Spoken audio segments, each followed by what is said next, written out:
Good afternoon in New York and Eastern North America. Good morning, Los Angeles, middle and western parts. Good evening in the Ukraine and Eastern Europe, United Kingdom, and Central and Western Europe. Good very early morning or very late night in Japan. And welcome whatever time or day or night for all who are joining us from all corners of the world.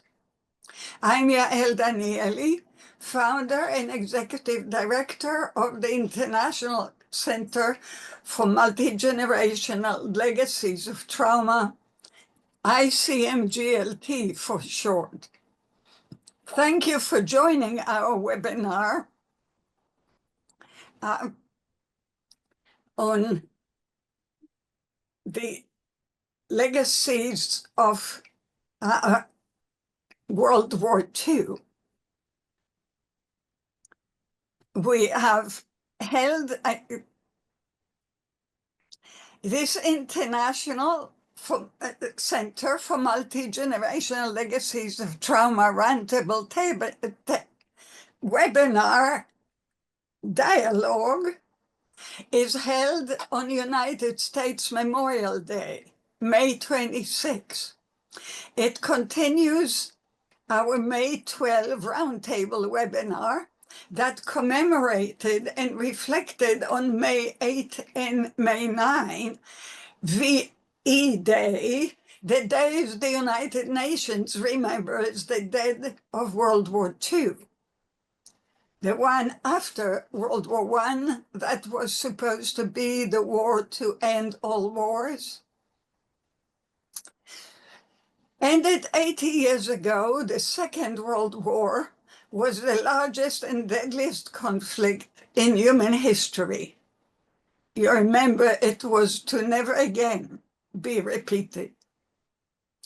Multinational, multidisciplinary, international panelists will continue, I meant to say intergenerational panelists this time, will continue the dialogue we began on May 12, where they shared, compared, and reflected upon experiences, memories, related developments, and lessons learned, both personally and professionally.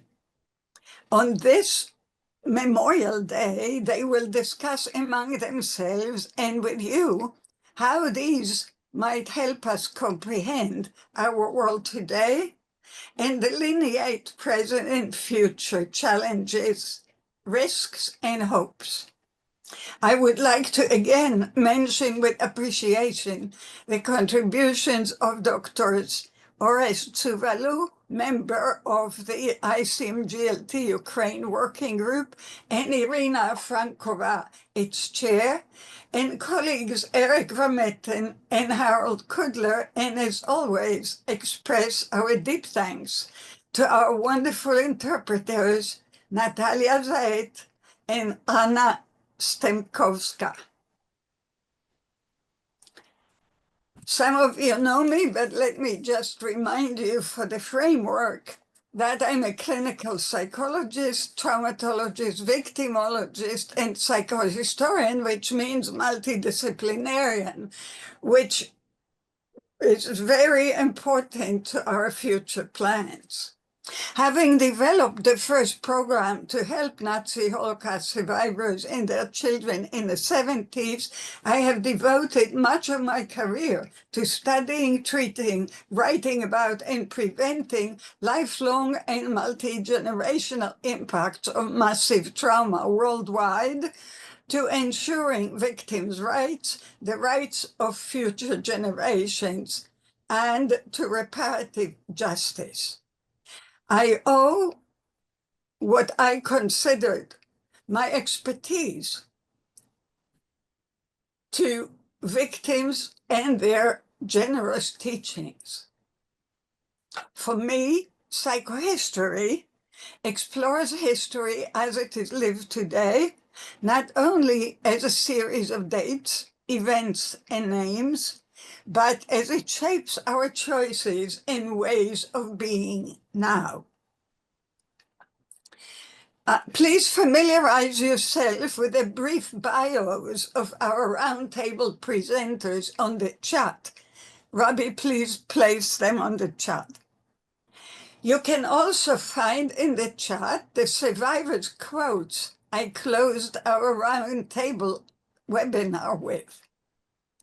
As always, I ask all of you to add to our library any related publication in any related discipline that is missing there.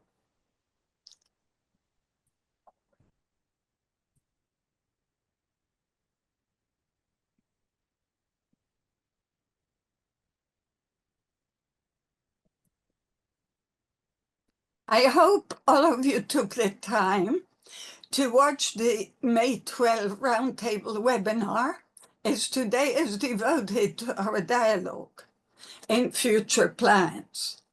We have an hour and a half for this dialogue webinar, though we've been known to have a most engaged audience who keeps us longer. Following an interchange among us, I will call on some of the experts in the audience to perhaps augment our discussion and open the floor to questions or brief comments from everyone in the virtual audience. We will then, as I said, discuss future plans and conclude today's meeting with quotes last words. Please use the question and answer or chat functions, and we will do our best to respond to as many questions and brief comments as we can. Feel free to direct your questions to a particular panelist or the full panel.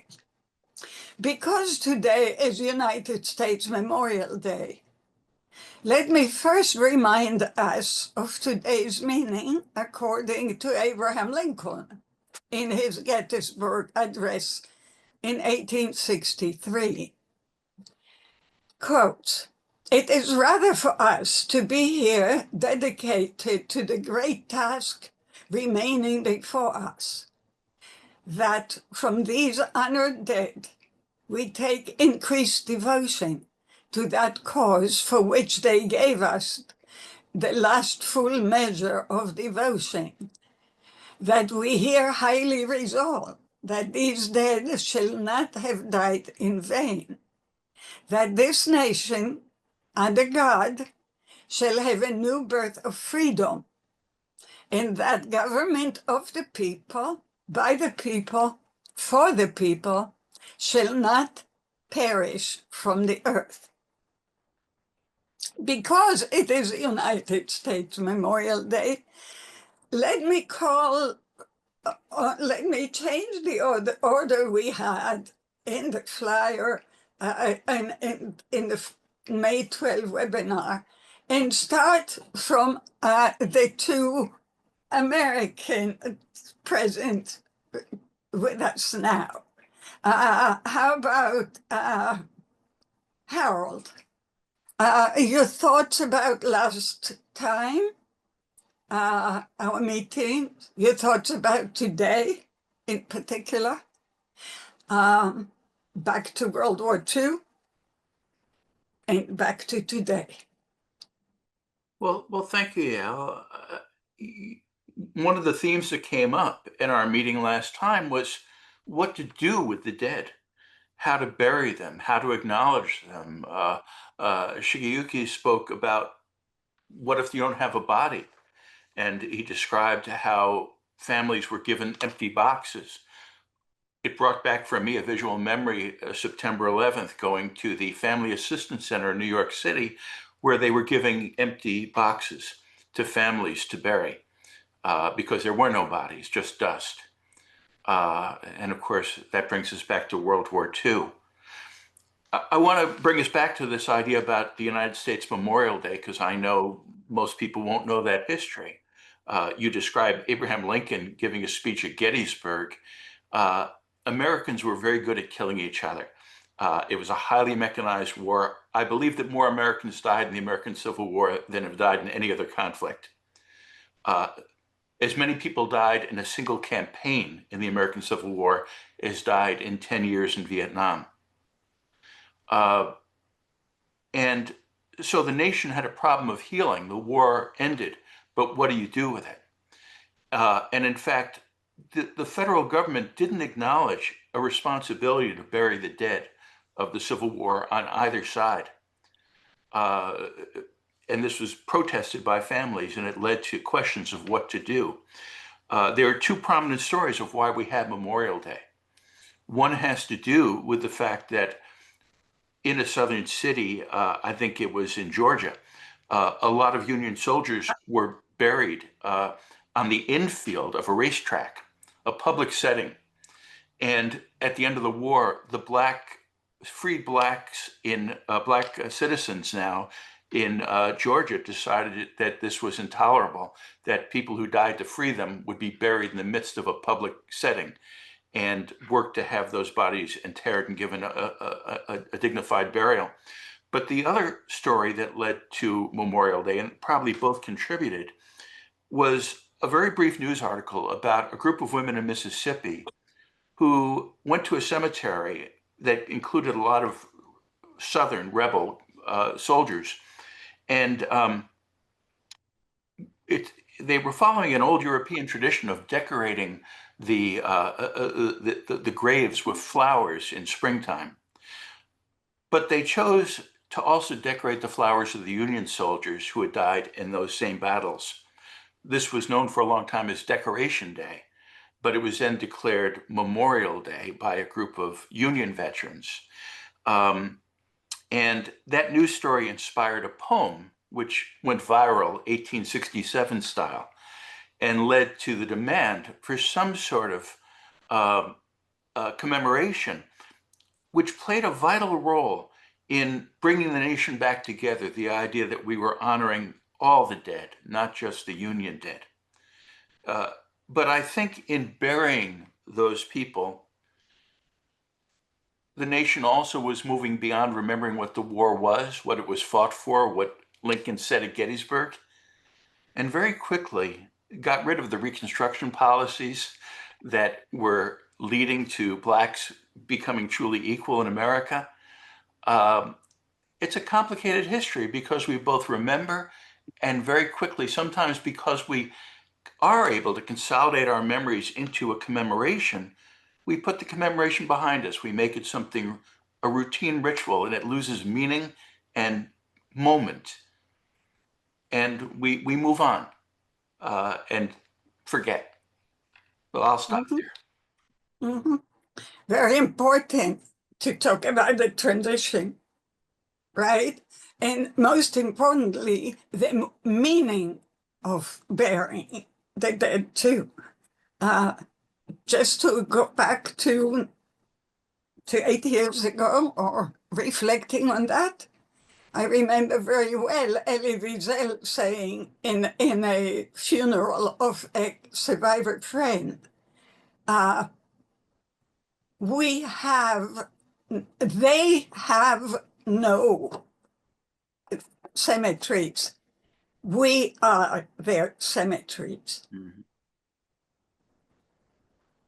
Okay, so think about what that means. And can we tolerate being their cemeteries, and for how long? Right. And to live like that. So it's not only one day a year, as it might be for the whole nation, but it might be that you carry the cemetery with you all the time. Day, night, day, etc. Anybody wants to be, we can actually, because it's a dialogue, you can jump in. You don't need me to lead you. So just anyone has more thoughts about, indeed, the issue of burial, the issue of the meaning of the dead, the issue of the meaning of what you personally, and politicians perhaps, use it for the meaning that they take onward. Volodymyr, I figured you'd have a lot to say about that. Thank you. Go ahead. Just before, let me just help the audience. Those of you who need interpretation from Ukrainian to English or vice versa, go to the, on the first line in the bottom on the right, you have the interpretation. Click on English or Ukraine and you choose. So you'd be able to speak about that. And Simon, I'm so looking forward to your thoughts about commemoration indeed. Go ahead, Volodymyr. Україна в другій Ukraine in the Second World War lost 8 to 10 million people. 6 million of them were soldiers who fell in the war. But since Ukraine was not an independent state, Ukraine did not have an independent country. We did not have Ukrainian traditions to commemorate those fallen in the war. There were Soviet traditions, which were quite artificial, and they were developed under the influence of totalitarian propaganda, which did not want to focus on individuals, but transformed that memory into just a general mass of the Soviet people. And it is symbolic that the memorial in the globally known place for slaughter of Jews, Babi Yar, there is no mention that those were Jews who were killed there. Those were Soviet citizens. I mean, that was the attitude of the Soviet propaganda. However, after Ukraine regained its independence, by and by, we started recovering Ukrainian traditions of commemorating those fallen in the Second World War, but the situation changed significantly after the onset of the current war on Russia.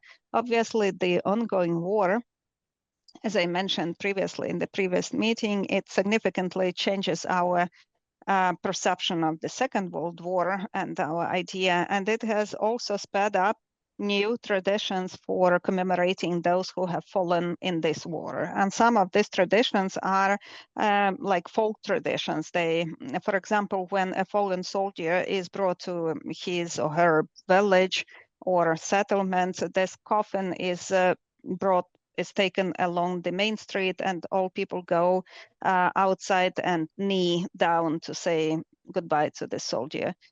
In the cemeteries of almost all settlements, there are separate sectors for soldiers, and usually they decorate the graves with flags. And now if you travel in Ukraine, according to Ukrainian traditions, you have the cemeteries near every settlement. You see a lot of flags. Previously, we didn't have that. So you understand that these are new burial places of the soldiers. If you come to Kiev, I know that some of the colleagues are going, Eric is coming to Kiev, or maybe you've visited Kiev already. Maybe you will go to Independence Square, to the central square, and there is also the situation where somebody introduced the tradition, we don't know even who that was, to put a small blue and yellow flag with the name of the fallen soldier.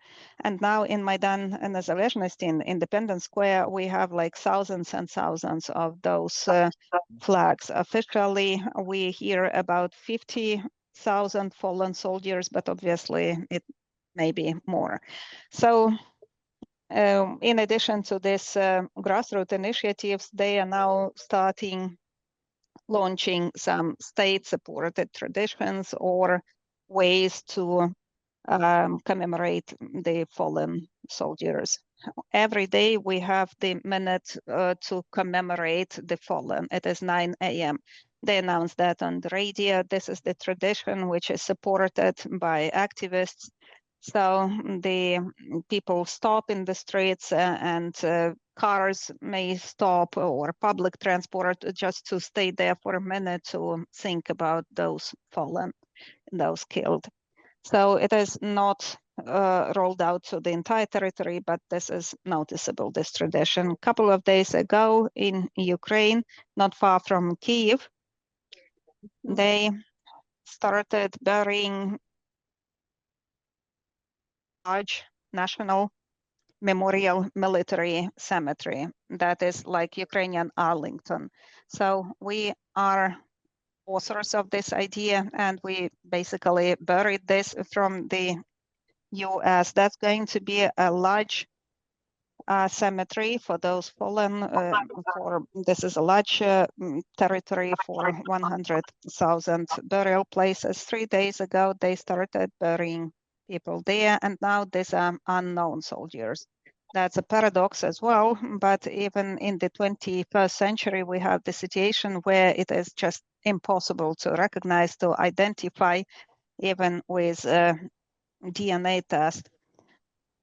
But we believe that it is very important that this tradition, European American tradition of commemorating unknown soldiers, that it continues. And in the Ukrainian Arlington, they started by burying the unknown soldiers. And it's very symbolic and very important that this cemetery is next to Marhalivka village, which is 15 kilometers away from Kyiv in suburbs. And 2 days ago, that was the village that was targeted by quite many missiles, and almost the entire settlement was destroyed. So next to it, we have this memorial complex. And after several days that we launched this complex, Russian missiles destroyed significant part of that settlement, which basically does not have any military sites or objects. So that's just civilian. So when we speak about the Memorial Day in Ukraine, in the context of the current war, above all, now we speak about introducing traditions, new traditions, borrowing some traditions, or maybe restoring, recovering some Ukrainian traditions that are associated with this war. And thank you for your. Thank you very much, Volodymyr, and thank you for making as well the connection today. Thank you very much. I think Simon where's Simon? He had his hand up too. I hope anyone else wants to comment? I'm sure it will come in and out the conversation because it's so important. But anyone else wants to comment on commemoration, saying goodbye, mourning, the meaning of mourning individually, societally, nationally, internationally, since we are talking about World War. Wonderful. How about Maury, please go ahead, since you were the one who so powerfully brought the issue in last time. Yeah, I just want to add that the commemoration can be used for the individual dead people, or to integrate the nation as a whole without seeing each person. Usually, Japan's commemoration was usually the celebration for the dead people as a whole to unite the nation. That is actually contains a diverse people, diversity, including diversity in terms of gender or race or lots kind of minority people. And the other thing is we need to commemorate dead soldiers with other countries, not only within the Japanese people, but also with Asian countries where the Japanese soldiers fought and died.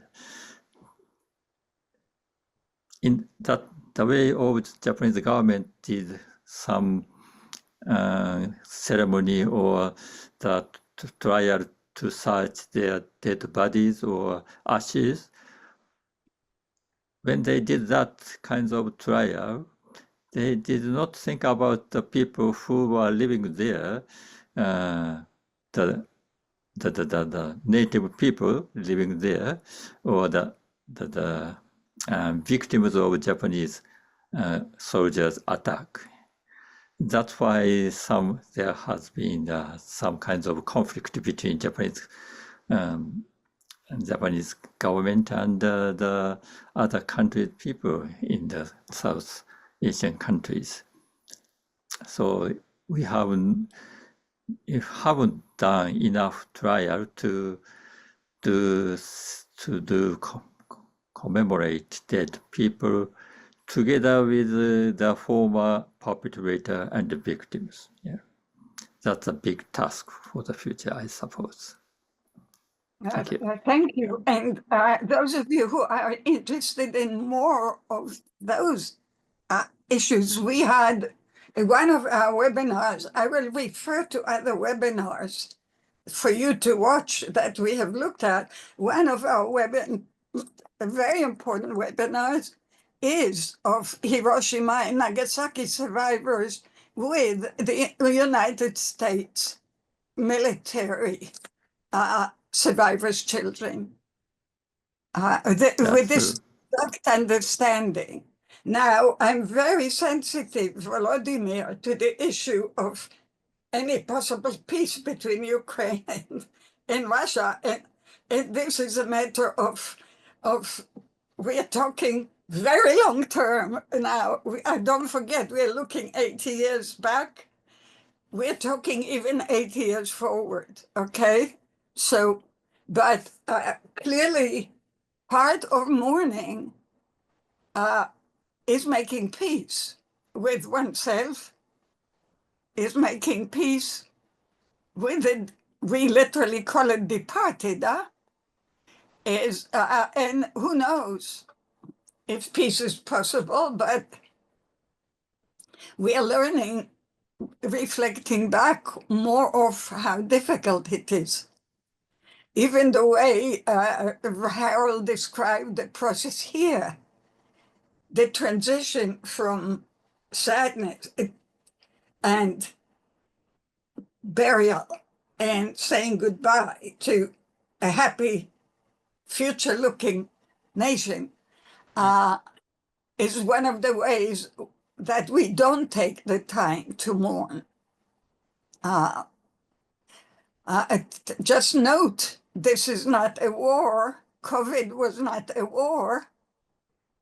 We lost, in the United States alone, we lost over 1 million people.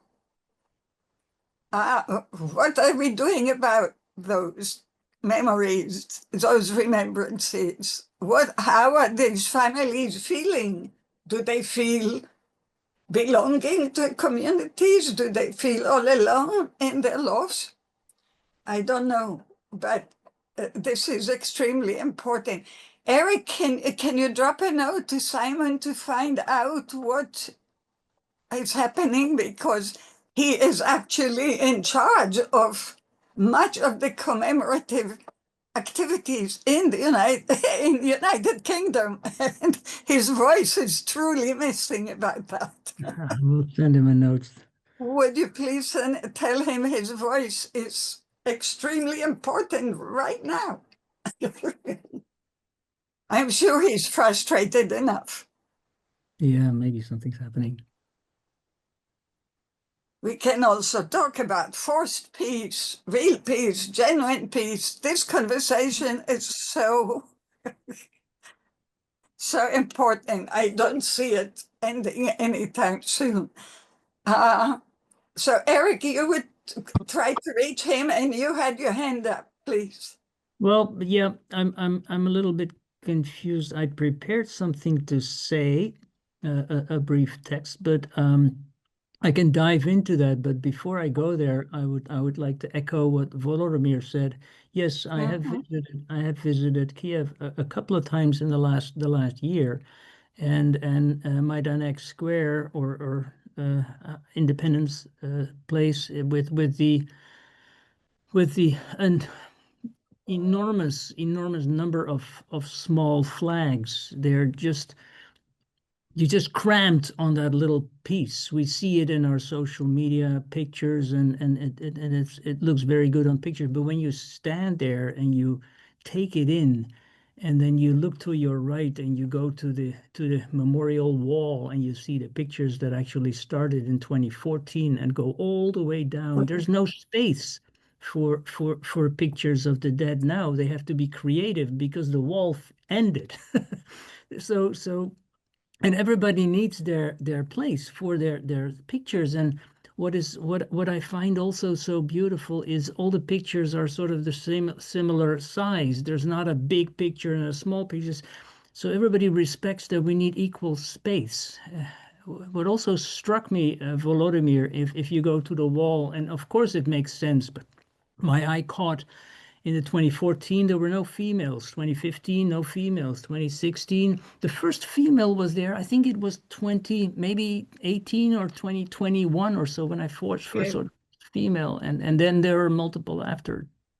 So I just wanted to echo, and as I was echoing this, I prompted Simon to come back, and Simon is back. So it worked. Well, I mean, on that issue, then I'm sorry, I just had to go out for a bit, just come back. Yes, that issue of equality in death it's. I think we discussed this very slightly, but I just want to emphasize it as to what changed in the UK in 1914 to 18, and I think it was the first time, was that all the dead for the first time in history were treated equally. And so every single grave is identical. It's called a stele, or the shape of the thing, and all the differences are on the rank difference, religion difference, etc., are engraved into it. But from the outside, officers are exactly the same size, whether they're generals or privates, whether they're Jews, whether they're Indian or Scottish, and that's the first democratization of death in war that I know about. And before that, most of the common soldiers were shoved in pits. And to this day, we've never found the dead of Waterloo. We think they're actually were all made into food paste. That's what we actually think probably happened. They certainly, 70,000 bodies are gone.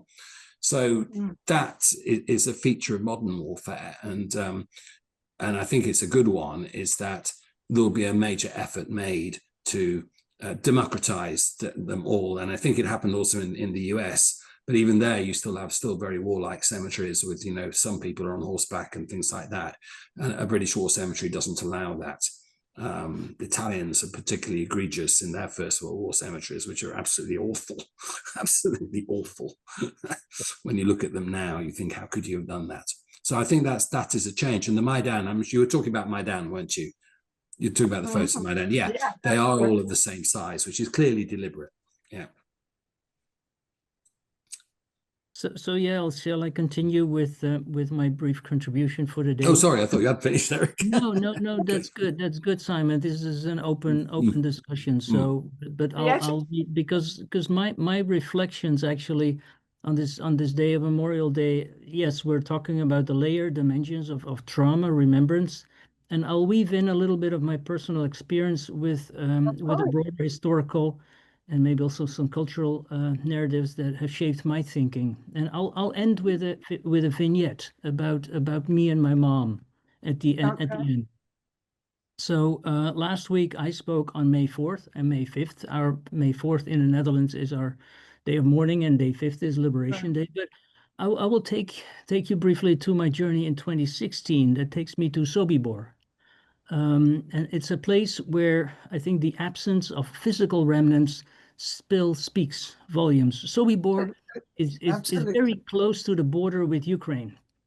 And it was in the Lublin district of Nazi-occupied Poland. It was part of Operation Reinhardt. And Operation Reinhardt was a secret plan to murder the Jewish population of occupied Poland. Between 170,000 and 250,000 Jews were murdered there between May 1942 and October 1943. Now, what is left? There are no grand monuments, only simple stones, marking lives lost, a remnant, maybe a rail track, and then a recreated mound of ashes. So Sobibor silence is haunting. It forces us to confront not just what was done, but what has been erased. And here the remembrance becomes an act of listening to the void, actually, of acknowledging those who cannot longer speak for themselves. Now, during these Sobibor trips, and the Netherlands is doing 2 trips per year, Foundation, I've witnessed in 2016 how the Dutch and German participants, 20 on each side, descendants of victims and perpetrators, came together to confront this painful past. And these encounters were not only powerful because of what was said, but also because what was left unspoken. The grief, the silence, and the struggle for reconciliation, because we were also from the second generation of Nazi SS children. Absolutely.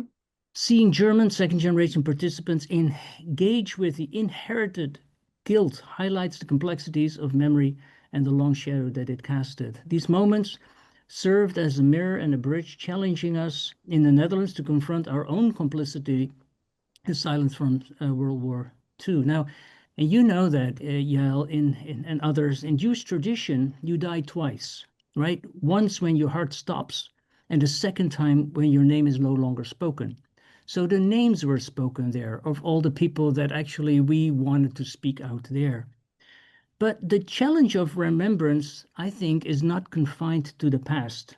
Because when I reflect today in this Zoom webinar, the urgency of these lessons, I think, is underscored by the war in Ukraine, where the landscape of violence are being redrawn in real time. And I think of Majdanek and the memorials in Kiev, sites that meant to preserve the memory of past atrocities, and now set against a backdrop of again, the last 3 days, brutal and renewed bombings and new deaths. The recent attacks on Ukraine, the shattered cities, the disrupted life, and a chilling reminder that the cycles of violence erasure continue. And as the bombs fall on Gaza, where civilian lives once again are caught in the crossfire, there is a need to confront not only our history, but also our present is more urgent than ever. Beyond Sobibor in Ukraine, I briefly reflect on the neglected Jewish cemeteries and the memorials scattered across Poland. Because if you go to Poland, you see numerous memorials. Incredible. And I was wondering, like, who's taking care of all these memorials? Some are vandalized, are forgotten, or quietly erased. And I want to reflect on the dam in Amsterdam, which is just briefly polished. And sometimes these memorials have a history, and I wonder if many Dutch people know actually what the dam in Amsterdam resembles. And there are pieces of sand of all the provinces, but also pieces of sand of also the places where Jews were murdered that are incorporated into the memorial. But I also want to briefly draw a parallel with the return trips of Dutch Band 3 soldiers to Srebrenica, where I have seen how journeys can create spaces for veterans to confront their own trauma and guilt while they reconnect with survivors of the genocide. Now, these trips, the return trips of soldiers that were actually mandated to protect the enclave in Srebrenica, were started as a veteran-led initiative, but have now evolved into very meaningful communal experiences. And what they show, I think, is that remembrances is not about commemorating the past, but it's about healing, reconnecting, and taking the responsibility in the face of an ongoing conflict. Now, let me dive into my vignette briefly. A few days ago, a few days ago, I was driving with my 94-year-old mother to her old house in Breda, the house where I was born and where there was a family where we as a family lived before moving just a bit further down the street. My mother, she's frail but determined, wanted to see it one more time, as her world now is mostly confined to her elderly home. It was a beautiful day, and though she couldn't get out of the car, she stayed in, hoping we could still speak with someone outside. And after visiting the houses we lived in, we drove a short distance. Just across the street, there was the Maria Kerk, the Church of the Holy Mary, the church that had been at the center of our family. And there, as if by chance, a gardener that was tending the grounds noticed us and came over to greet us. Now, as we spoke, the conversation turned to the church history. And the history is that the Polish liberators who had spared that church in 1944 and the current presence of the Polish community in the emptied church today struggled to find continuity in their pastoral care, were caretakers of the space that their countrymen once had saved. Now, what am I telling you? What happened? In October 1944, General Stanislaw Maciek and the 1st Polish Armored Division, fighting under Canadian command, had encircled and liberated Breda with precision, ensuring that one of the city's landmark, this is the Mariakerk, the Church of the Lady Mary, was preserved. That strategic and humane act is still remembered as the church stands now, both as a spiritual and a historical anchor. Now, sitting there with my mother, I was struck by the continuity of history. The same Polish presence that one has saved this church from destruction now is breathing life into its walls. And I think it's a reminder that memory is not something we carry, it's something we live, we pass on, and moments like these we live together. Now, the liberation in Breda on October 1944, with its careful preservation of the landmarks like the Mariakerk, stands in a poignant contrast to the silence of Sobibor, where the physical traces of the atrocities were deliberately erased from the perpetrators. But yet, in both stories, the Polish people played a central role in shaping the legacy of the remembrance. In Breda, it was a Polish armored division by the General Maciek, whose strategic care spared the city's soul and preserved it. In Sobibor, it was the memory of the victims, many of them Polish Jews, that continues to resonate through initiatives. Now, I think that Sobibor and the shared acts of remembrance by Dutch, German, and up to today, the Polish community very east of the border of Poland, these stories, to me seemingly distant in geography and context, converge to the emphasis or respect for history. Also, what we do now on Memorial Day, whether through preserving a church as a symbol of resilience or honoring the memory of those who were silenced. And I think it both highlights how remembrance, and that's my point, is not just about marking the past, but about shaping the moral compass of our present through acts of care, courage, and responsibility. Thank you. That was my brief contribution. I'm torn between asking Christian to respond or letting Simon. Simon had his hand up first. So what do you feel, Simon? Is it okay to ask Christian first? You mean Simon, me? Yes. All right. No, I didn't have a hand up. No, Christian, that was to say I'm back. Christian, can you speak some about commemoration in Germany? And also, how is it possible to commemorate if we can't talk about things? Yes, sure. No, because this is very nice. We are here to talk with each other and we all love to speak. So that's wonderful. But what about the conspiracy of silence we were all discussing last time? Yeah, we were discussing, sorry. Go ahead, please, Christian. Yeah, we were talking about that last time, and I also already mentioned last time that there was a conspiracy of silence, or is probably still going on in large parts of the population, not only in Germany, but also in other parts of Europe where right-wing parties are getting more and more active. So we have to really be very active and fight for memory and remembrance. I can say in Germany, where I have the most knowledge on. But I just want to mention a very, in terms of memories and remembrance, there is an initiative that is keeping up with all the digitalized archives, the Arolsen archives, about 17 million victims of the Nazi regime that are now digitalized. You're probably aware of that. And actually my children made notice of that because it's spreading through all the social media. It's a grassroots action where people are asked to help on a volunteer base to enter these already digitalized documents into a big database to make them available and to make them worldwide available. And it's every of these, as I learned, all of these material has to be entered by 3 people independently to see if that's correct. And it's a kind of it's a digital graveyard, if you like. But it's also a place to memorize in modern times. Yes. I like it's very. I mean, even if there's as we heard that there at some places there is no physical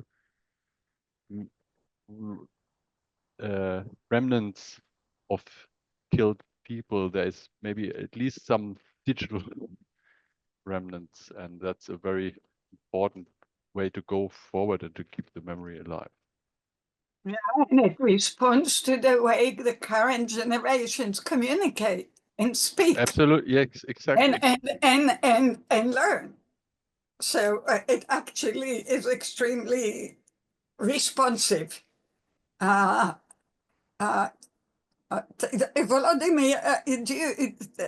we had, for all of you actually, we had a special webinar on Babi Yar, which was really amazing. So I suggest to everybody who's interested to watch the webinar. We actually had so many relevant webinars to what we're talking about. So, and they are here for teaching purposes, as is this discussion.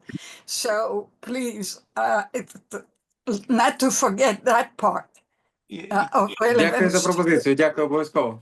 And we also had a wonderful webinar on Holodomor. Sorry? No, we also had a fantastic, and we have a fantastic webinar on Holodomor and on Chernobyl. So actually, Ukraine is a part of our living and breathing in the center, which we hope makes everybody feels better. You can see we will have the links in the chat to all of these webinars, but they are all on our website. Yeah, Yael, if I could be excused of free association, when I was about 10, a middle-aged husband and wife took over a small grocery store where my mother used to shop. And in the summer, they would roll up their sleeves because there was no air conditioning, and they had numbers. They were both survived Sobibor. And I had that knowledge, but I didn't have anything to connect it to. Years later, there was a television movie created about the uprising of at Sobibor, one of the few death camps where the inmates succeeded in the major break.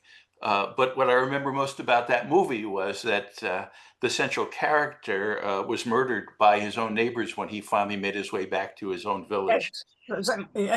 These stories, but also at our last meeting, Shigeyuki mentioned how manga was one of the first places where World War II was represented. I think I remember that correctly. And that manga is a graphic novel, but it's an old a Japanese tradition of pictorial art.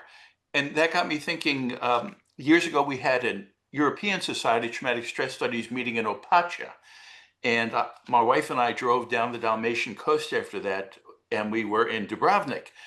Dubrovnik had fairly recently gone through the wars of the former Yugoslavia, but the only way you could tell that was that some of the tiles on the roofs of the buildings were a lighter color because they had been bombarded from the cliffs above, but there was no memorial to that. While we were there, we heard there was going to be a memorial about all the dead of Dubrovnik killed in the shelling, or the ones who would climb the goat trails up the mountain to kill the Serbians who were shelling them. Many of them died. It was only pictures. There were I don't think there were even names. They were just pictures. Equal size pictures, by the way. I'm thinking what Simon was saying. Okay. Just to say later on, when President George Bush, who was the president when we went into war in Iraq, in Afghanistan and Iraq. He took on, after he was president, painting pictures of everyone who died in those campaigns, and they were all equal-sized pictures. There's something about the means of representation and how far we can take memory of Absolutely. war in any given time that seems to go across societies. Simon, would you please take the floor, because it's been it's been your floor since you disappeared.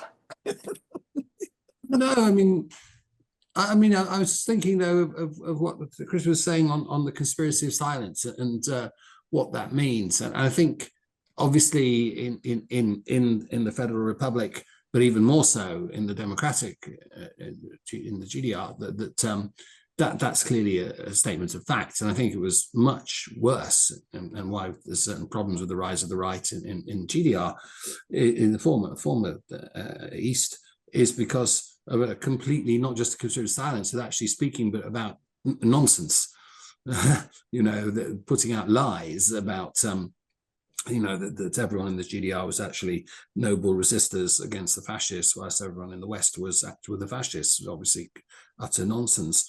But it is more complicated in the case of just let's move away from Holocaust, but towards general war veterans. For example, it's often said in the UK, and I think in America as well, that the older generation didn't talk about it. And I talked to even young veterans now who say, well, my father or grandfather, they never spoke about this, particularly the grandfather.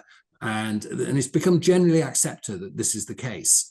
But I think that's actually a really quite slightly naive version of what happened, because then when you talk to them and you say, so what did your grandfather do then in the evening? He said, well, he used to go down to the Royal British Legion Club, of course, that's what he did. So, well, who did he meet there? Well, obviously he met his mates, and say, well, what did they talk about? Was it cricket? Was it Shakespeare? No, they probably talked about the war. And what people are mistaking is they didn't talk to me. There was a reticence to share their experiences with their children or grandchildren, or maybe partners, their wives. And we're talking mainly wives, because that's mainly men who fought the Second World War, certainly for UK and America. And actually, these are two very different things, and that people had a contextual view of who they would talk to. And our modern veterans often say the same thing. Some of them are very happy to talk to their mates. Others are actually only happy to talk to their families and not their mates. But about 90% of the veterans that we see, and it's a huge, we see them all, but not all, but most, actually do want to talk, but they're careful about who, where, when, and not. And so to say that they don't want to talk, or there was a conspiracy of silence, I think is wrong. I think it's just factually wrong. It's just people are selective as to who they talk to. If I might comment on that, since it was my major research that in my doctorate,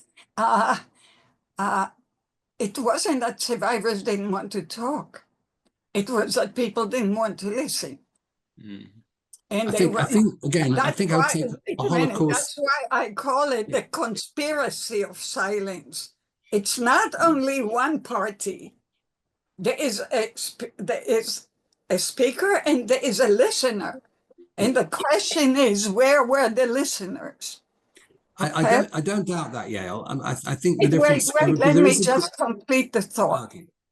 And so that's why, and actually I found in my study, I found 49 ways of not listening in trained psychoanalysts around the world. That is, people who are trained to not only listen to the other, but also listen to themselves, listening to the other or not listening to the other.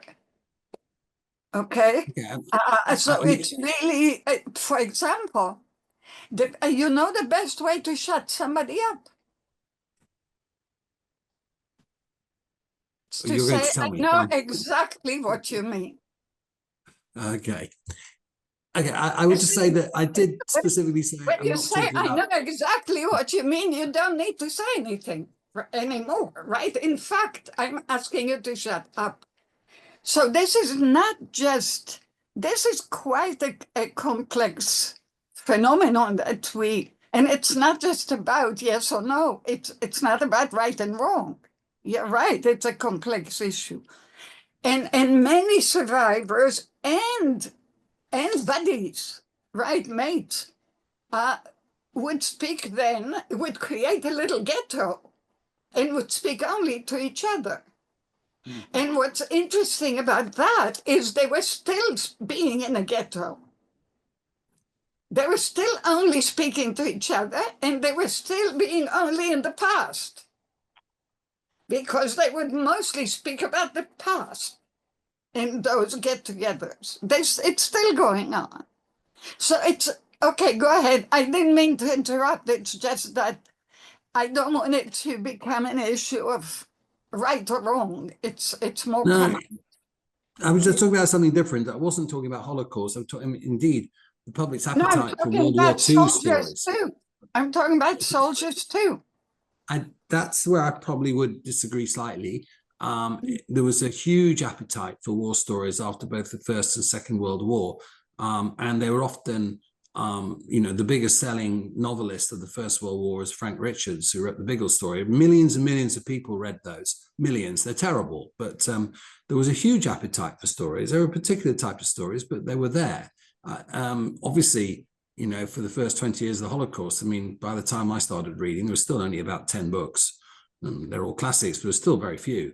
Whereas there would have been hundreds of thousands of war memoir stories, films, etc. So I think there is a difference, particularly in countries like America and the UK, where the legacy of the war is really quite straightforward. It's not a particularly difficult issue for reasons we talked about last time. It's much more complicated in a civil war or in a war where you've been occupied or collaborated or whatever. Yeah, but there's still a view that that generation didn't talk about it. And I'm talking specifically about veterans of the Second World War and First, and I think that's not historically very accurate. Okay, this is another webinar to have specifically about that. Yes, Brian, please. Might I propose a bit of a bridge between Yael and Sir Simon? And Simon. It comes in the context of our work on prisoners of war. And these fellows returned home. I'm referring specifically to World War II former POWs, to, yes, the Legion Club, where the combat veterans were sharing their drinks and sharing their stories. And a generally joyous mood pervaded our country post-World War II, but not for these POWs. They were the fellows who, in the view of others, gave up. They were ashamed. No one listened. And their general response was, "What are you so unhappy about? We won the war," and they would go home isolated until the 1980s, when we turned our focus back on them and brought them together for the first time to speak of those distant war experiences. So they suffered from a conspiracy of silence, definitely. No one wanted to hear from them. No one. And I believe, talking about Tomori, I know in Japan, the shame made it even worse, right? The shame of losing the war.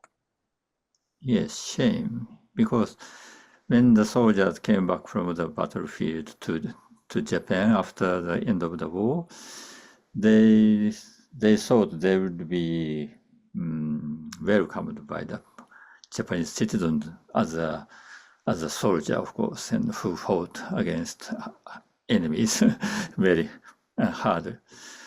But the common attitude of the people in Japan who spent the wartime in Japan was just they were the lost soldiers, and they were not welcomed. They are ashamed of having been soldiers, and that kind of attitude from the citizens under such kind of attitude from citizens, so families. So that was the one reason they shut up, talking about, not talking about own experience. Yeah. Thank you. But one very, very interesting phenomenon was that I found that they don't talk about their own experience to their family or sons or daughters, but when they got old, they wanted to talk about their experience to their grandsons. Mhm. So they wanted to live their own stories in this world. That's the reason, yeah. So it was quite interesting, and I knew some of the examples of this kind of, and I supported them to see their autobiography for their grandsons, yeah. Mhm. It's thank you. As we see from the discussion, and Brian, there's no need of bridging. It's simply very complex, huge phenomenon that is affected by the family, by the culture, by the politics of the society, by etc., etc. And if we would help the world a lot if we do a whole book on that. Okay, because don't forget, if we look back at Vietnam veterans, they were supposedly met with silence, right? Because they didn't have the quotes, the good war. This webinar, we are talking about the good war. So let's remember this discussion very well and actually build on it. It's a very important discussion. But there were several people in the audience that were very excited about the first session we had, and I hope we have more actually. These are the kind of sessions we really need to have and continue to have, not to say we finish this issue because it's Memorial Day, you know. We have with us also from Germany, Ulrike Schmidt. Rabbi, would you please let Ulrike speak? Then I will ask David Donakaten to speak about the legal side of this. So Ulrike, please. Rabbi, Yep. does Ulrike have the mic? No longer with us, unfortunately. She left? Yes.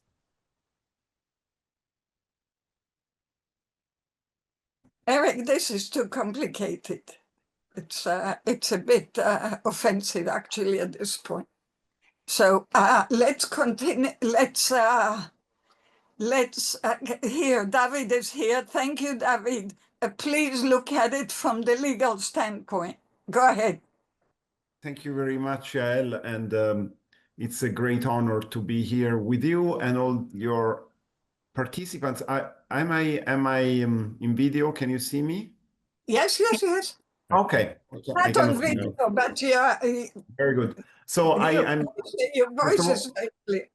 Yes, I was one of the organizers of the rights of victims of the crime of aggression. I teach international law at NYU Center for Global Affairs, and together with Yael, we've been working for many years on the rights of victims of international crimes. And when dealing with memorialization, I was really, the descriptions that you made were so graphic, and especially Eric.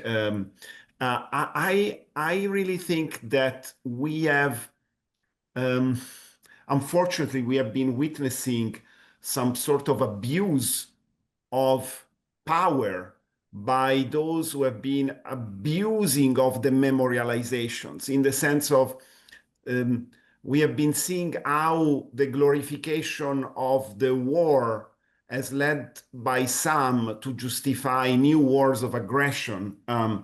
And as it is happening now in respect of Russia vis-a-vis Ukraine, we have also seen that the accountability has not been established for atrocities of the past, for violations of the prohibition to use military force, which has led so many people to die in the battlefield, and they are victims of war, and they are especially victims of the crime of aggression, because all these soldiers, all these combatants, they might have died lawfully in the battlefield under the laws of war, because it's lawful, as Professor Traham said in the first part of this webinar, it is lawful to kill an enemy at war for the purpose of winning the war. But if you are sent to die by a criminal leader, as Adolf Hitler was, or if you're sent to die to resist against the aggression of a criminal leader, as the liberators were during World War II, you are a victim too of an international crime, the crime of aggression. And it is our duty to memorialize these losses as a result of an illegal act, an unlawful war, an abuse of power. And those who today wants to renovate the same cycles of violence are committing again the same abuse. So I think we have really a responsibility to remember in days like today, and in every possible opportunity, and to remember who perpetrated what and against whom. And I know it is difficult, but the history of today calls us to do this. And this is, in my view, what we call in international law, in the law of reparations, the ultimate guarantee of non-repetition. And I know how difficult that it is to obtain a guarantee of anything, and this would be a guarantee for non-repetition, aggressive war in the future. We have an important normative reform opportunity that is coming up soon, because in July there will be a special session of the Assembly of the State Parties of the We mentioned that last time. Exactly. Yeah. And unfortunately, those who liberated us, I mean, I'm Italian, so I consider myself, I'm one of the few, I come from a minority, many people belong to the resistance against Nazi fascism, but certainly they were a minority vis-a-vis the Italian population. My grandfather was one of those who fought in Piedmont against the Nazi occupation until the very end. What is so essentially the Axis power committed aggression, and the liberators were from the Allied powers. But now today, what's going on at the United Nations, it's very, very particular that some delegations from the former liberators, like the UK, France, and also to a certain extent Canada, they are siding against ensuring that the jurisdiction of the International Criminal Court on aggression will apply without exceptions based on nationality. And that's the reason why now, regarding Ukraine, there is the need to create a special tribunal for the crime of aggression that also Professor Traham introduced the last time. So there is this opportunity to make the law equal for all, but sometimes history is quite paradoxical, that those who liberated us from aggressive war are now aligning with those who are searching for some sort of coverage for their wars of aggression. So it is debate that needs to maybe be shed to light. It's something that is behind the corridors, in the United Nations. And I wanted to use this opportunity to share these ongoing negotiations. Thank you, David. So the law is also in a dialogue. It's not all in the books yet. So we are all in the same situation. Thank you, David. Irina Zuckerman, you also, you too are an international lawyer. Would you please make a very brief contribution too. The floor is yours. Thank you so much to everyone, and thank you, Dr. Danieli, for welcoming me here. One of the issues that has made Ukraine the case of Ukraine so complicated is that on the one hand, it is indeed the good war, quote unquote, exactly the parallel with World War II. There seems to be a very clear act of aggression, an act of violating international borders. It seems like it should have been something very easy, given that after the World War II, various institutions such as the ICC have been created specifically to address the legal issues arising from acts of aggression. And yet here we are, and we seem to be no closer to justice than at any point in history.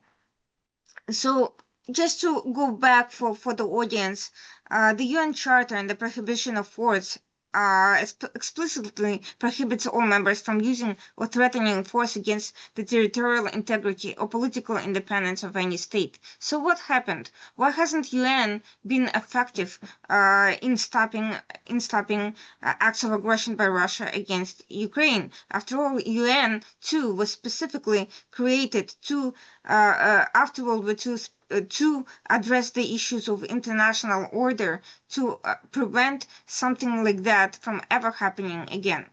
A few things went wrong. First of all, Russia followed the Soviet Union in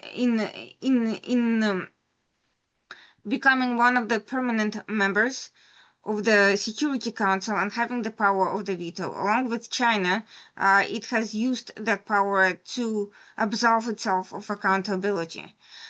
Structurally, UN does not have any international forces other than peacekeepers that are capable of enforcing its own resolutions. Furthermore, the more countries joined the UN over the years, the more complicated it became to keep order among all of them. Lobbying activities, divergent interests, and niche concerns diluted efforts to hold aggressors accountable for their actions. But UN is not all of the problem. It's not even the major part of the problem.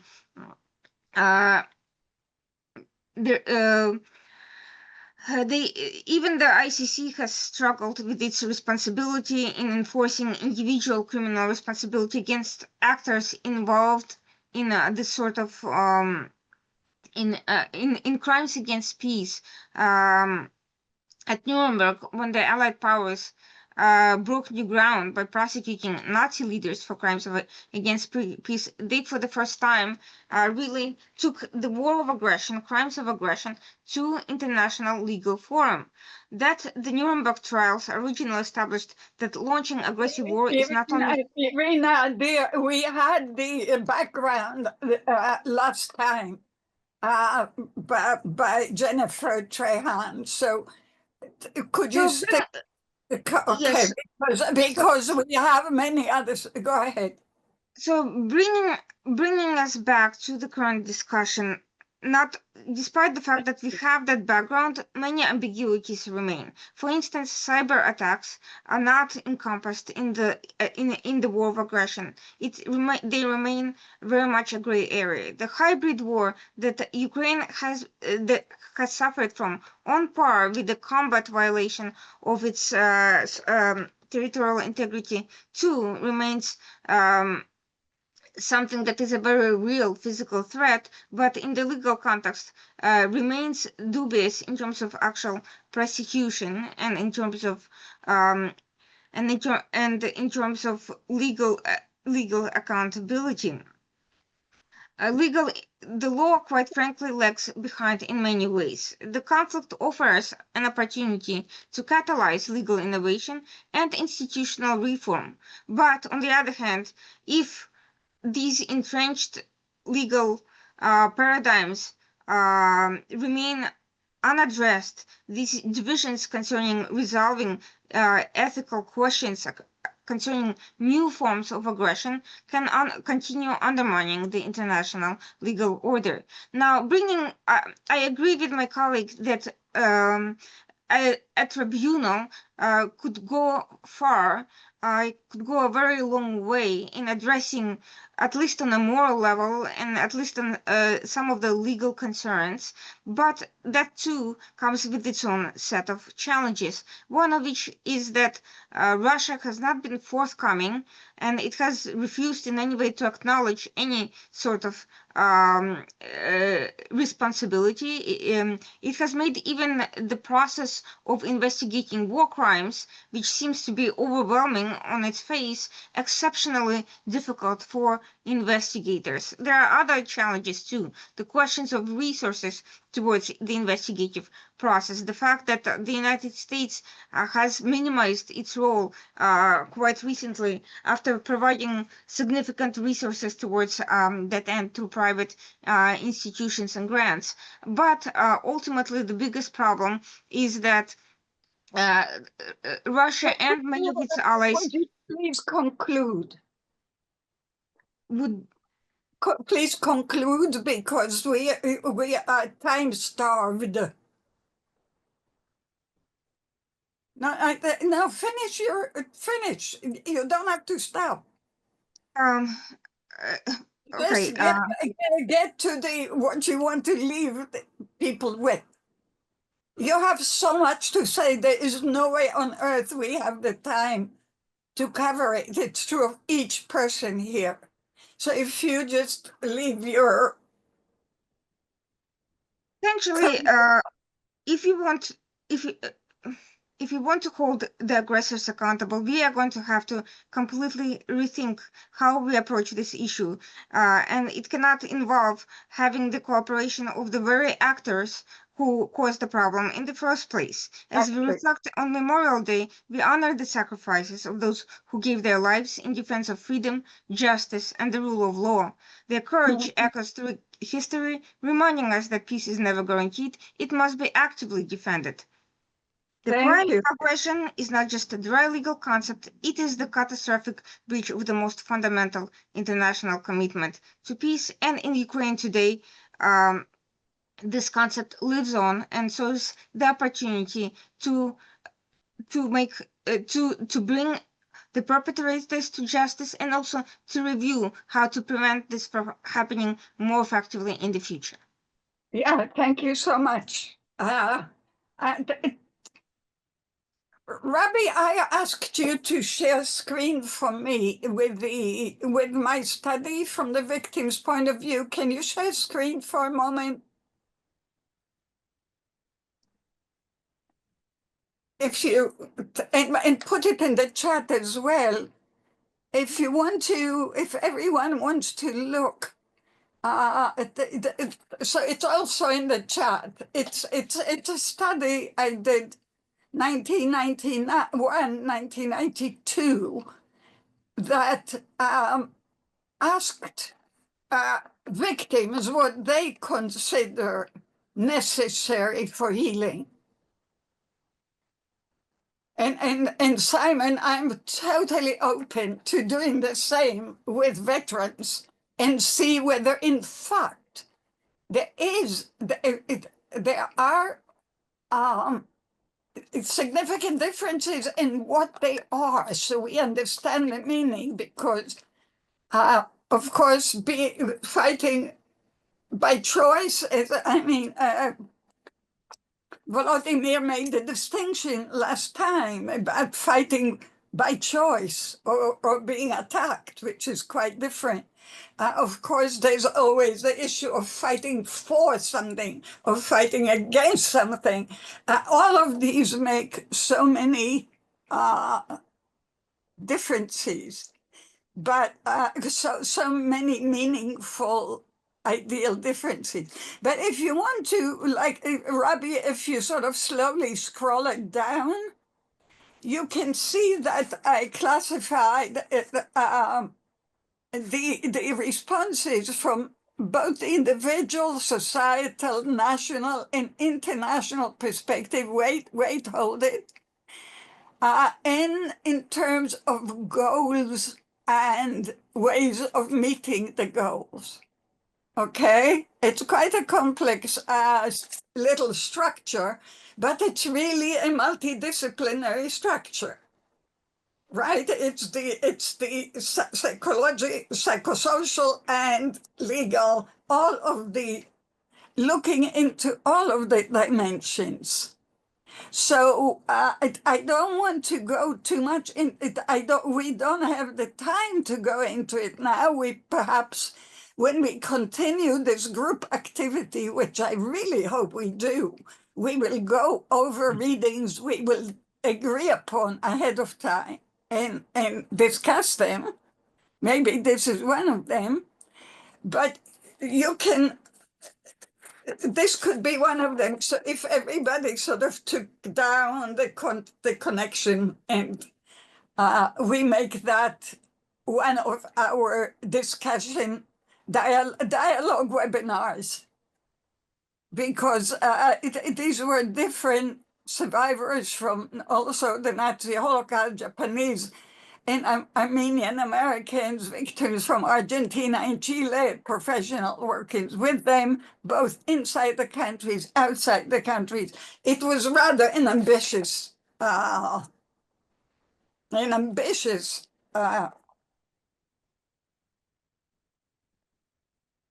initiative. So you can go all the way to the last, and you can see that victims look at compensation, restitution, rehabilitation, commemoration,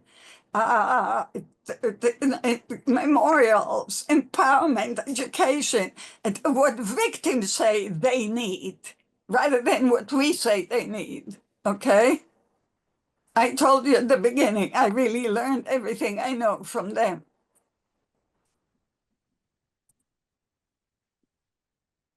But at any rate, thank you, Robbie. Let's go back to to our discussion and back to adding one more lawyer to this international lawyer to this discussion, but he's also a New Zealander. So he will speak a bit about New Zealand in World War II and how it relates to this. Simon, I see you need to leave, but let's agree on a future discussion and exactly. Enjoy the dinner. Go ahead. and please, thank you so much for your contribution. It would not have been the same without you, of course. Okay, Roger, would you like to take the floor, please, and add the New Zealand perspective? Go ahead, because I want to add the Australian one also after you. Go ahead. Hi, this is Roger Clark here. I'm not sure you can hear me properly because I had to do this on my iPhone. Can you hear me all right? Yes. Yes, perfectly. Okay, well, I'll take a look. I was born in New Zealand, and in an idle moment, I worked out that I was conceived on the 3rd of September, 1959, the day that New Zealand declared war on Germany. I've always had an abhorrence of war, and I think a lot of that has to do with my experience during the First World War. I think I was conceived because my father expected to be taken into the New Zealand Army at that point. As it happened, although he lived to 91, he flunked the medical for the Army and never served overseas. But his two brothers spent a big chunk of their life at El Alamein and then slogging their way up Italy. And I can remember when I was 4 or 5, a family friend used to bring over the weekly newspaper, which at the beginning had little pictures of all of the people who'd been killed that week. And we used to look through those pictures just to make sure that our uncles, well, my uncles, were not among that group.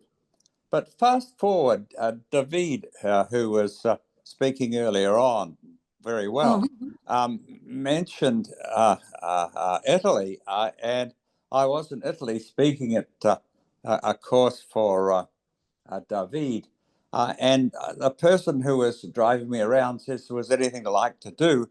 And I said, "Yes, I'd like to pick up 2 postcards for my uncles." And she said, "Oh, were they here?" And I said, "Yes, in 1944, under rather unhappy circumstances." And she said, "Are they all right?" And I said, "Well, no, they're not really all right. But unlike 3 of their friends who committed suicide after the war, they're at least still alive." And she said, "Well, my 3 brothers got conscripted into the German army late in the year." And I said, "What happened?" Well, she said, "I'm sorry. My father and his 2 brothers got conscripted. Father and 2 brothers, yeah." And I said, "Well, what happened to them?" And she said, "Well, the partisans shot my father's 2 brothers at the end of the war. And my father has had terrible survivor's guilt ever since that time." And I think it's experiences like those that have made me feel so strongly against war and try to work on it. I do hope you can do something on the international questions involving the crime of aggression sometime, because that was a very rich experience that got introduced earlier on, and we didn't have time to pursue it further. So thanks for calling on me, Yael. Thank you so much, Roger. Ine, do you have a minute, please? Ine Adler, another international lawyer, American.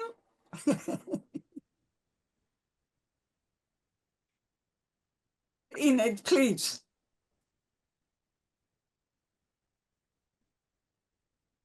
You're muted. Unmute, please.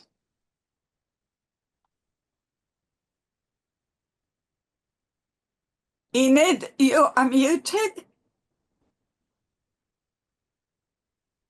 Okay, I think I'm unmuted. Go ahead, please. 1 minute, dear, please. Yeah, okay. Just a few thoughts that came to my mind. I think one of the things that got me into all of this is, although I was a very young child during the Second World War, somehow you don't forget. And also having experienced war with 3 young children when we lived in Jerusalem, arriving 3 days before the 73 war. That time I was a journalist, not a lawyer. And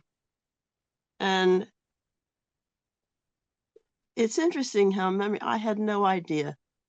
My 3-year-old came to me about a year, well, she's not 3 anymore, she's 55, about a year ago.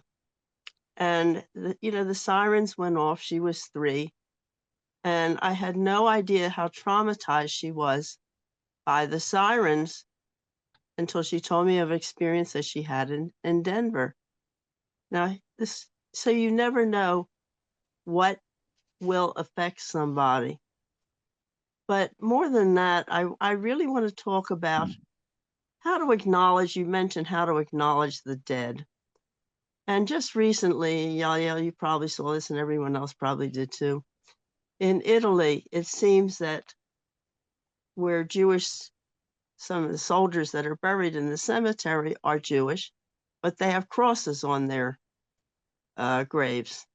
And only now are people speaking up and saying we have to correct that. And that was a real shock to me. I wonder how many other places it has the same point of thing. Wait a minute. What was a shock to you? The fact that not that Jewish men and women were buried in the cemeteries, but the fact that their graves weren't marked by Jewish stars, but were marked by crosses. I find that inexcusable. And so I think with all of this, we have to look at history, we have to look at politics. We have to look at cooperation, which is a big thing. And I'm wanted to just say one thing. I know I'm going a little around here, but that's okay. The crime of aggression, I've been involved in that since, I guess, way back when we first started talking about it after Rome.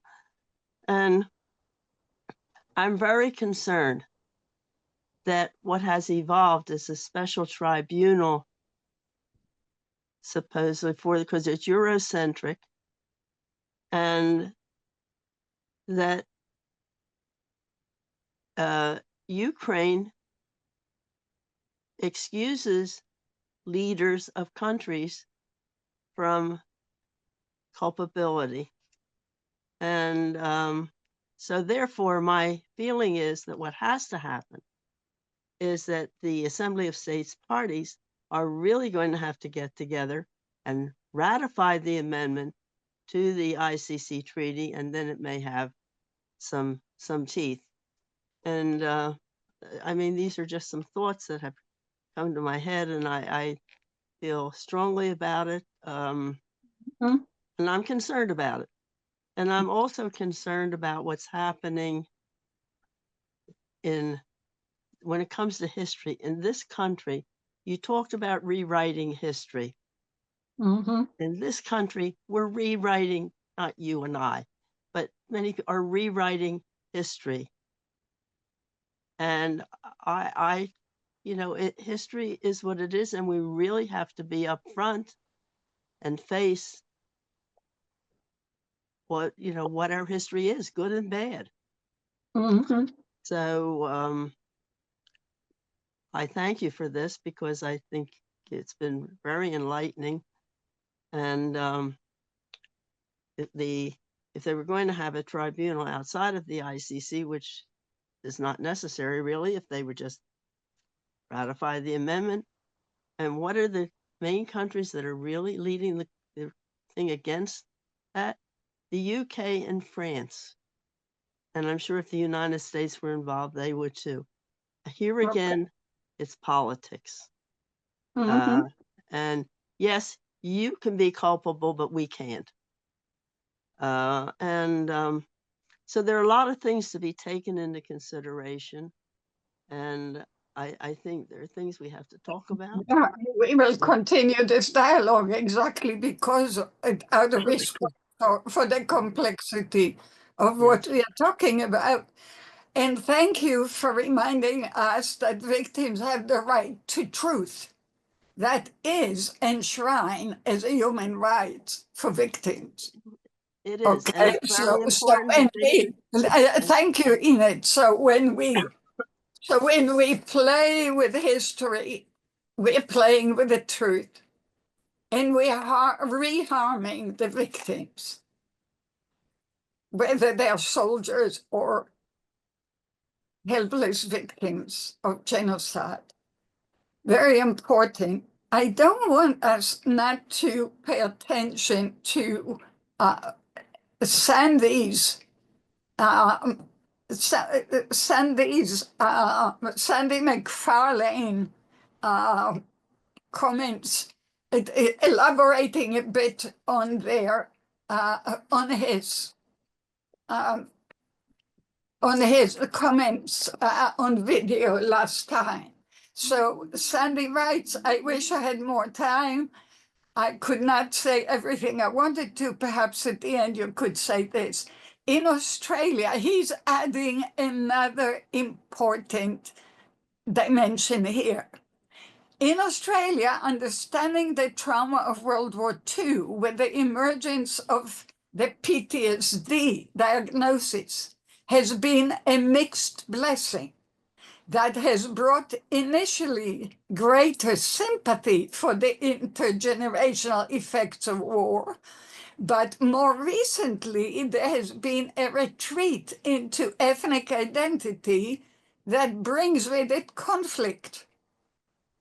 Having such a broad search of national identities is challenging for a society.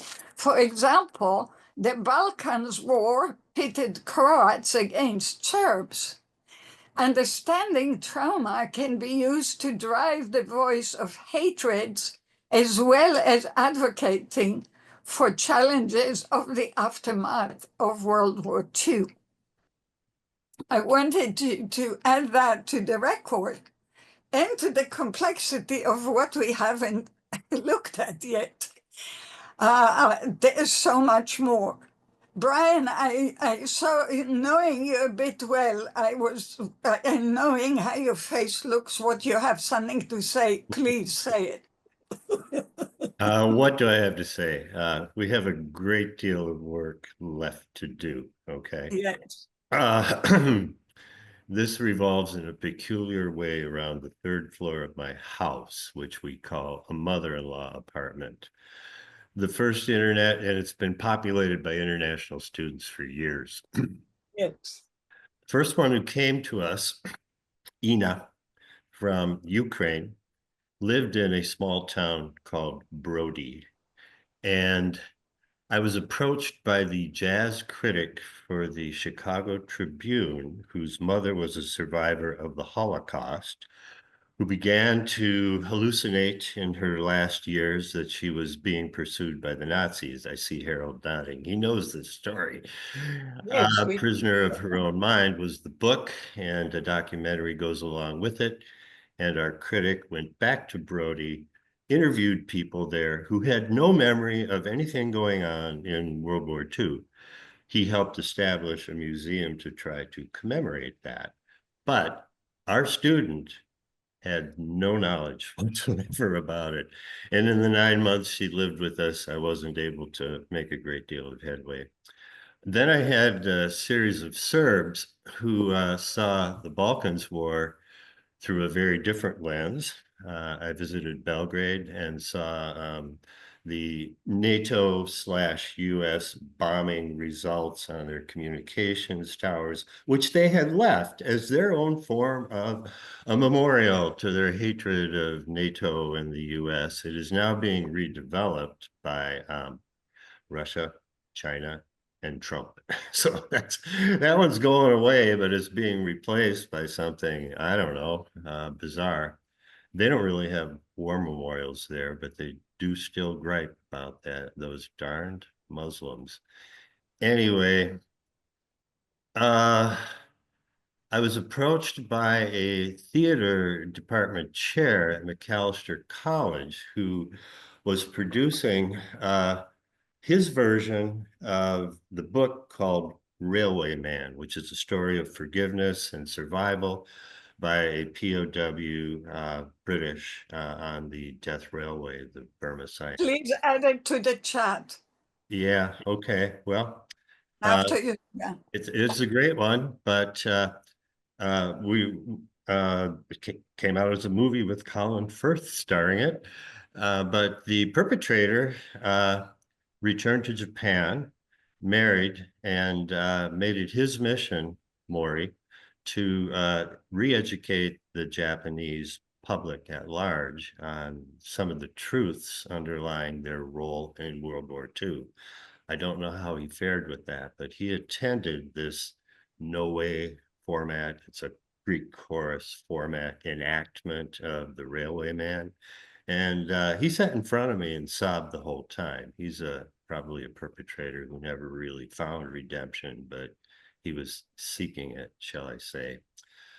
Fast forward to today, my son-in-law's sister-in-law is a Japanese doctor, and she is about 35, and she's coming to live on that third floor. Back to the third floor, she's going to do 2 years of research in movement disorders at our medical school. But she too, when we touched on this topic of Japan's role in World War II, just said, oh no, we were the victims. We had to attack Pearl Harbor the way we were being. And I thought, oh boy, here we go again. Here we go again. Oh no. My son-in-law is a 23-year Army veteran. I just saw him walk in the door. He was discharged in 2015. And he goes to memorial services up here where they do have sections of buried soldiers. And we call today Poppy Day. And that comes from World War I. Flanders Fields, I believe, the poem, but the poppies. Yes, it is World War I. Down by my home, Twin Cities International Airport, and my medical center, we have 190,000 graves in the Veterans Cemetery, and 3,000 volunteers have been laboring for days to place the small flags at all those graves, and they will return in 2 days to remove those flags, and they'll do it again next year. That tradition almost vanished 5 years ago because the cemetery director just said, we're too busy. So one brave woman organized a volunteer squad to help keep Memorial Day. It's not just about grilling and being with family and friends. It's about the dead who served our country. All right. My son-in-law and I last night were having a discussion about World War II. And 23 years in the Army, you would think, no. I said, there was this war called World War II. Oh my. As I said at the outset of my little ramble, we have a lot of work left to do. We have a lot of work to I'm do. very appreciative of everyone's participation in this series. And thank you, Yael. And we continue. There's a question, hold on. Frederick is asking, how interesting. We were just in Hiroshima and met a very kind atomic bomb survivor, aged 93, who wrote a children's book about it. She was 14 at the time. Yes, I know the book. She said that until 5 years ago, she thought the US started World War II, not knowing at all about Pearl Harbor. Yeah. Kind of victim story is quite important, but by the government, the story of victimization and the victim side story prevails in Japan as the young women staying at Brian's house. Absolutely. There is so much more work to do. And let's do it together, because I don't think anyone alone or any discipline alone can deal with more than a little piece. So in the long run, we might even choose to do a special section, a special, what's the word, Eric? A special issue of a journal.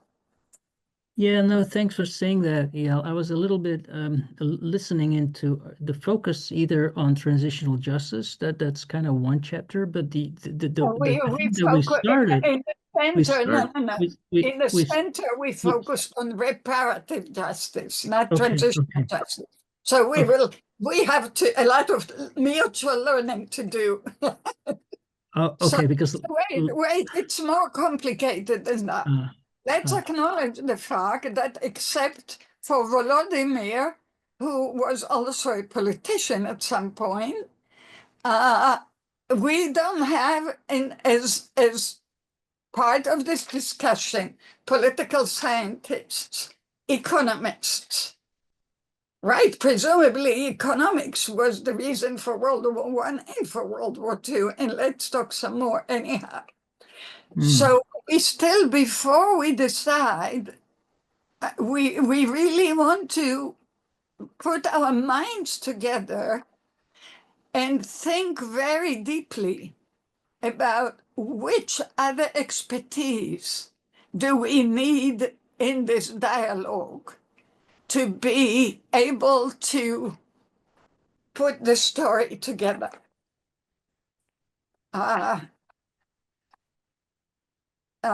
So I would think that this would be a wonderful assignment between now, today, and let's say our next meeting. We can do our next meeting, let's see. We can do it anytime we want, so let's see. I don't know. Yeah, at the first meeting or the one before this, we only were focusing on mental health, right? The focus was on mental health, and of course we can have a lot of disciplines, and I think it's never enough. But I struggle a little bit with what is our aim. No, You're better equipped with that. No, mental health is never alone in a vacuum. Mental health implications. Every one of these disciplines have severe or serious mental health implications. So part of our thinking is not just to do another mental health book on trauma, please. Part of the International Center for Multi-Generational Legacies of Trauma is international, multidisciplinary, multidimensional.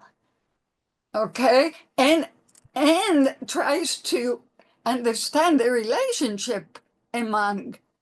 Interestingly enough, have you noticed that in this discussion we rarely mention PTSD? How wonderful!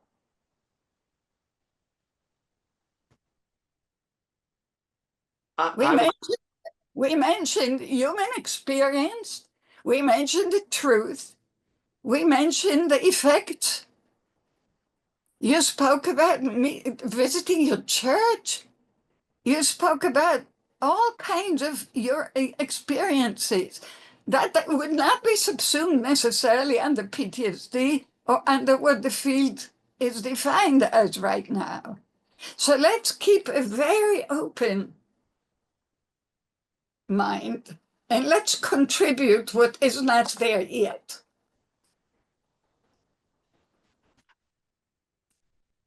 Is that okay? We can at least try. We need to take that in a little bit more. Yeah, exactly. I need to take that That's in. why I'm trying it as the last idea. It may require not a special issue, but a new encyclopedia. Yeah, I want to follow up on your observation that Excuse me, this is my book that was published in 1990. Of course. Digitized and available for free on the center's library. Don't say that formally. Informally. It's informally available on the library. All of it is in our library.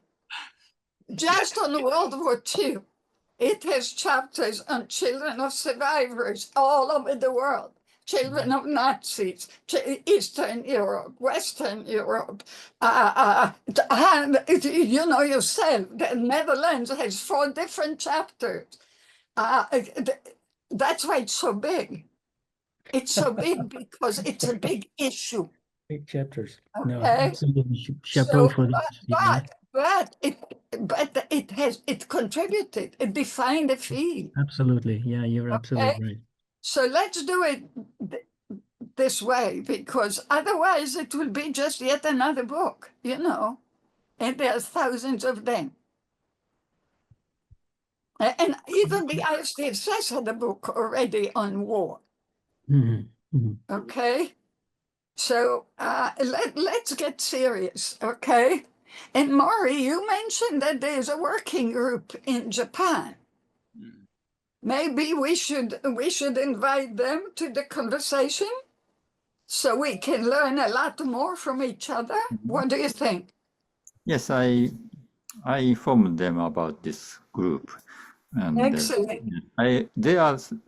They are watching from the video, maybe, I suppose, but this is...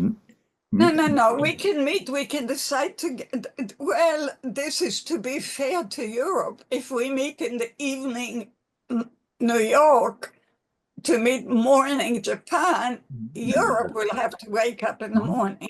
Much in the middle of the night.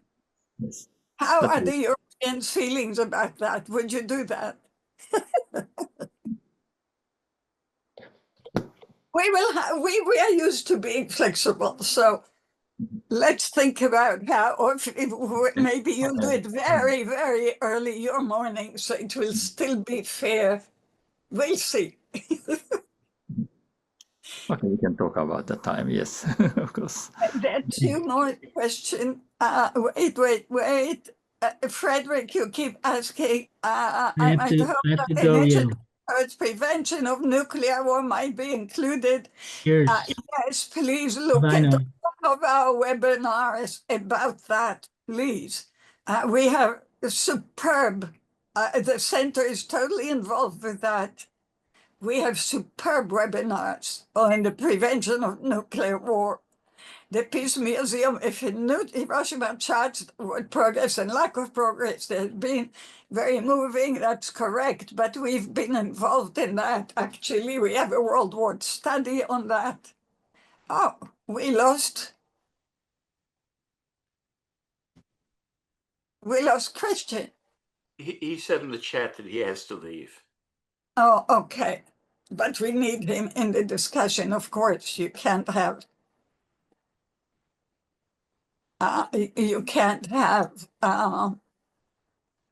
you definitely can't have World War II without Germany.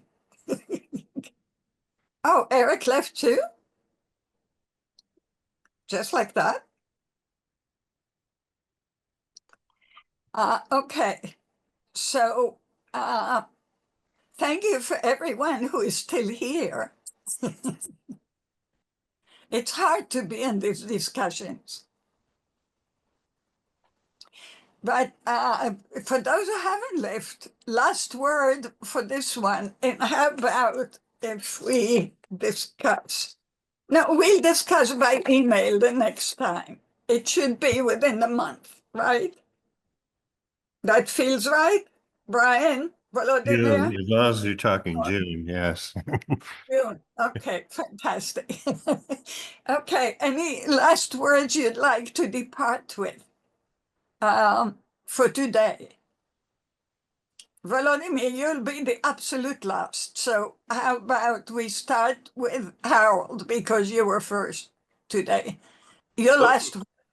Very, very briefly, the idea about PTSD has come up mostly as kind of a problem, that it helped draw the field together of psychological trauma, but it also is a limiting concept. As Simon said, and Rebecca too last time, it has very specific meanings, and it's not big enough to carry everything we're talking about. So I think that's an issue I'd like to see us explore more in any future conversation. Perfect. Brian, you want to say something still for today, or? No. Out of respect for everyone's time, I want to say thank you again.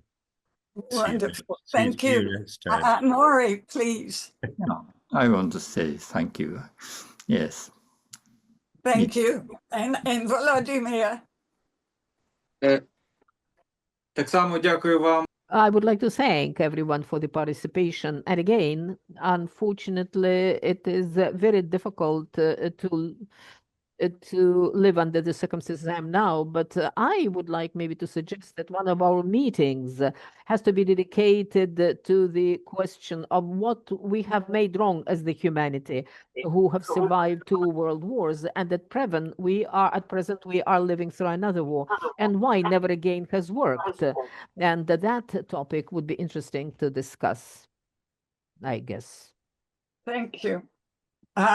So we meet again soon. You will be informed about our upcoming webinar, which will be about on the International Day Against Child Labor and other issues, but also about the continuation of this working group.